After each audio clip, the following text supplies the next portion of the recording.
Diaper time and diaper free time பத்தி நெறைய பேர் எனக்கு டிஎம் பண்ணி கேட்டிருந்தீங்க. அதுல நான் டயப்பர் டைம்க்கு யூஸ் பண்ண டயப்பர்ஸ் வந்து இது ஒரு டயப்பர்ஸ் தான். இது என்னதான் நல்லா காட்டன் ஃபீஸ் குடுத்தா கூட, என்னோட பேபியோட ஸ்கின் வந்து இதை எஃபிஷியன்ட்டா பீட் பண்ணணும் அப்படின்னு நான் நினைப்பேன். அதுக்காகவே வந்து கிளாத் டயப்பர்ஸ் வந்து யூஸ் பண்ணுவேன். கிளாத் டயப்பர்ஸ் பொறுத்த வரைக்கும் நம்ம ரொம்ப காஸ்ட்லின்னு தான் நினச்சிட்டு இருக்கோம். ஆனால் நம்ம கரெக்டாக யூஸ் பண்ணும்போது 250 வாஷஸ் கூடவே இது யூஸ் பண்ணலாம். இதில் இந்த மாதிரி நிறைய பட்டன்ஸ்லாம் கொடுத்துருக்கனால நியூ பவுன்லேருந்து 3 இயர்ஸ் வரைக்கும் இந்த கிளாத் டைப்பர்ஸ் வந்து நம்ம யூஸ் பண்ணிக்கலாம். அண்ட் இந்த கிளாத் டைப்பர்ஸ் கூட நம்மளுக்கு இந்த மாதிரி எக்ஸ்ட்ரா பேட்ச் கூட கொடுத்துருக்காங்க. இது நம்ம இன்சர்ட் பண்ணி அதை எடுத்து நம்ம வாஷ் பண்ணிக்கலாம்.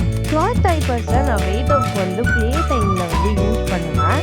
அண்ட் இந்த கிளாத் டைப்பர்ஸ் வந்து கண்டிப்பாக ஒரு 2 பீஸ் வரைக்கும் நல்லாவே தாங்குது. இந்த மாதிரி இந்த இன்சர்ட் பேடை வந்து ரிமூவ் பண்ணி நம்ம வாஷ் பண்ணிக்கலாம்.